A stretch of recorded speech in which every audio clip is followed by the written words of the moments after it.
Guys, this is Lord Chael speaking on behalf of our show sponsor, Established Titles. Established Titles is a project based on a Scottish custom where landowners are referred to as lords and ladies. They allow you to buy as little as 1 square foot of dedicated land so you can officially call yourself a lord or a lady. Established Titles is not just about your ego. You also get to do some good. In addition to your new fancy title, Established Title supports global charities like One Tree Planet and Trees for the Future to help with the afforestation effort. Your title pack gets you at least 1 square foot of dedicated land in a private estate in Scotland. Your certificate features a unique plot number where you can see the exact location of your land. And right now, Established Titles is holding 200 plots of land right next to mine. So come join me in the Bad Guy Inc. Kingdom. Getting this certificate even allows you to officially change your name to Lord or Lady. Put it on your credit card, put it on your plane tickets, or if you're so inclined, put it on your dating profile. Makes for a great last-minute gift, and there's even couples packs that come with adjoining plots of land. Established Titles is having a great limited-time sale. Go to establishedtitles.com/Chael to save 10% off today. Remember to use the promo code Chael, or just click on the link below. You guys ever read a business book? I mean, even against your will. Dad handed it to you, mom handed it to her. Maybe someday you got this great hype, you're going, you go buy a business book. And I ask it against your will because I know that's not required learning. So, shockingly and sadly, but it isn't required learning. Not in high school in America, not college in America. You've got to go and seek that out. I'm just asking if you ever have. And let's back it up just a little bit when I say book. Have you read an article? Have you been online? And you kind of read how some guy did it. It was a rags to riches, and he came from nothing, but he had a belief, right? Jeff Bezos' story would be a fine example. Guy gets this bright idea he's going to sell books, and he does it out of his garage, right? Goes on to be the world's richest man. If you've ever read a business book, you've read a lie. With no exception. There's never been one written where the person is told the truth. Now, it's not because they're a bad person. They just rewrite history, and we do that as human beings. A business guy will tell you things like, I knew. And the one thing that I knew, you'll always, but the one thing that I knew. And then it was some belief that he had, and the world was going to go to this different direction, and people were going to, it's one of these weird things where you didn't know. You saw an opportunity, and you had the action to take it right. Business is only 3 steps. You have an idea, you have funding, and you have execution. That is it. But you'll always meet these guys that wanted to, I knew. I could be the one because I knew. They always say that. It's a very common thing. And I see fighters do it too. You will have a fighter that will have a moment that is what dreams are made of. It was awesome. They got a ton of money. They get recognition. Very rare thing. You all have jobs. Do you ever get recognized for your job? It's a very rare thing. It's a very special thing. They get some fame and notoriety. They get to cut the line down at their local strip club. It's the whole bit. Not enough. It's not enough. That victory was not enough. They had to have known. They had to have planned. They had to have executed. They had to have seen it. George Foreman versus Michael Moore. Now, George seems like a perfectly nice guy. I've really never seen where I didn't like George Foreman. I don't like the sportsmanship showed by George Foreman when he got his ass kicked by Michael Moore. Boom, got one through the guard and knocked him out at the last minute to become the oldest heavyweight champion of all time. Like, that's an amazing story, but you didn't have to set him up. That didn't have to be your plan. You and your coach didn't have to work on that for months. You didn't have to know. You stayed in there, man. You stayed in the battle. No matter how bad it was going, you kept trying because you're a competitor. And by God, never give up. The truth is enough, but they won't let it go.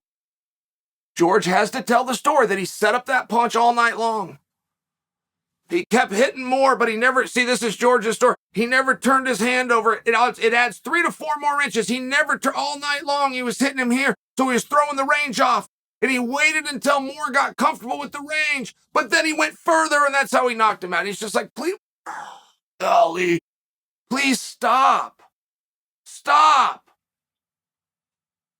Just tell us what you did. The Rock has a cheat day, and he eats 2 cookies a day on that cheat day, and the rest of the time he's up at 4 a.m. and that's how you look like The Rock. Just tell the part about where you stuck a needle in your ass in case somebody goes to copy you. If they want to do it and they want to look like that and they're going to cut themselves to these 2 terrible cookies, by the way, tell them that you stuck a needle in your ass so they can do it too, or they can know ahead of time. That's not something that I want to do, so I'm not going to go waste 20 years of my life. You want to know who I haven't heard do that? And I appreciate it. You want to know who I haven't heard do that? Pereira. I have not heard Pereira tell us that he knew. Oh, in the 5th round. Oh, we all planned for it. I was losing the fight. I knew to win the fight, I would have to stop the fight. I went out and looked for the stoppage in the most risky game you can play in combat, which is fisticuffs. Oh, and by the way, I did it against a skilled striker. It was the riskiest thing you could possibly do. He did it, and it was authentic, and it was real. And we have it on video where he had the conversation with his cornerman. He then walked up, and put him down. He didn't have to know anything. He didn't have to plan anything. He didn't have to rewrite history. I've seen people doing that with Leon's kick, which is just a wonderful moment. Wonderful. I find like every time I talk about Leon, I say something negative. I really admire Leon, for the record. I don't know why, whatever. Every time we have a tone on Leon, it's, I got to pull him down a little bit. It's not sportsmanlike. It's not sportsmanlike to act as though you set a guy up or as you planned for this or you were holding back in moments. It's not sportsmanlike to say that you worked on that in the gym with your coaches. Of course you did. You're not expected to do anything in combat when the house is on fire that you haven't previously worked on in a gym with your coaches. But don't redo the atmosphere. Don't say it was in the 5th round and we were losing the whole thing and I'm exhausted. We don't have to do any of that. I've been looking for that damn shot all night long. I never found it, which is why I kept losing, and it's why I'm exhausted. I don't even know why I went back to the well one more time, considering I had failed all those times, but it was all I knew to do, and now I'm the champion of the world. That is an awesome story. That takes absolutely nothing away from you. Nothing. And I bring that because the comparison to Leon's kick versus to Pereira's punches, it's not the same thing. It's not the same thing as to being out there, being completely exhausted, eating up clock, knowing that you're going to lose, and versus what Pereira did, which is to be well aware I'm getting beat and I don't have much time left. I must stop him, and there's 2 ways to do it under these rules. Knock him out or submit him. I'm not real good with the submissions. I'm going to go knock him out. It's very different. And Pereira has the right to take a massive victory lap right now, but he has not done it. I mean, I got to tell you, Pereira's not been a real media darling. But everything that he's done with the media, I've liked. And I remember it. I don't remember things that I have done with the media. Why do I remember this guy? I don't even know him. I don't know him, and I didn't think he was going to win Saturday. I remember everything he did. I can tell you guys about an Instagram thing that he did where he's riding, I guess, like you call it a hoverboard. Oh, by the way, he's boxing while he does it. I remember this time he kicked a soccer ball in the air, grabbed a archery mechanism, and shot a bow right through the soccer ball. I mean, this stuff is interesting. He seems like a really interesting person to me.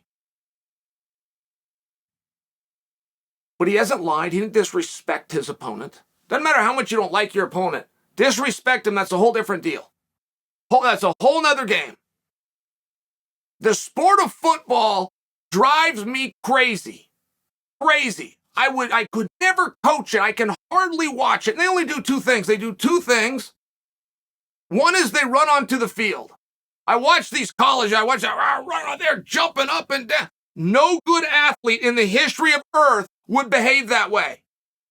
You do not use your energy and you do not use your enthusiasm until the clock has started. You will never see Michael Jordan run onto a field jumping up and down like a fool before they start the clock. You will never see Mayweather. You've never seen Serena. You will never see Tiger. No good athlete would run from the locker room to the field jumping up and down. They will preserve that energy when the clock starts, right? This is basic biology. These aren't Chael's rules. This is biology. Whatever is red hot can only cool down. So you wait till the clock is going. You've seen all these teams running onto the field. Go rewind the tape and show me a time they saw Joe Montana do it. Tell me one of the times that Manning was in there. Show me where Ronnie Lott was acting like a fool before the game started. Stars will walk onto the field. They got all that same energy. They wait till the clock goes. The jobbers that are taking up a spot on the bench, they're the ones that get to run out and bust through the paper and hoot and holler. And I only share that with you. I don't like it. I don't like it because I don't get it. I hate football for not running up the score. They believe it's sportsmanlike to not run up the score. I would never teach a kid that. I would never allow that to happen. If I have a kid who can put a beating on another kid, my kid had better go give him that beating. Out of respect. Out of respect. And I've seen it the other way. Coached a young man. He had autism. His opponent lets him take him down, turn him over, and pin him. The opponent gets off of his back and gives a wink to his coach, who gives the wink back. And devastated the whole moment. They thought that was a sign of honor. The young man, of course, saw the wink. His family saw the wink. We lost him. He never competed again. He was devastated that they acknowledged the deficit, that they saw the deficit, and that they showed pity to the deficit. He was completely devastated. I don't have the foggiest idea what that other team was thinking, but if I have a kid who can give another kid a beating, he had better do it from bell to bell. If he tries to make that kid look bad, if he tries to tease him or play with him, I will stop the match and my guy will lose. We will forfeit the match. Coach, 22 years, I've only done that one time, but that is how that will go. If you can give someone a beating out of honor and respect, you give them that beating. Football brings in their jobbers. They don't pass the ball. They down it. They run it out of bounds. I would never coach that way. I would never teach that way. I would never let anybody live that way. And people that watch football say, Chael, you're wrong. It's not sportsmanlike to win 80-6. Do you not know what the sport is? The sport is determined on a differential of points in the confinement of time. If you are doing something that is against the sport, you're the one that's unsportsmanlike.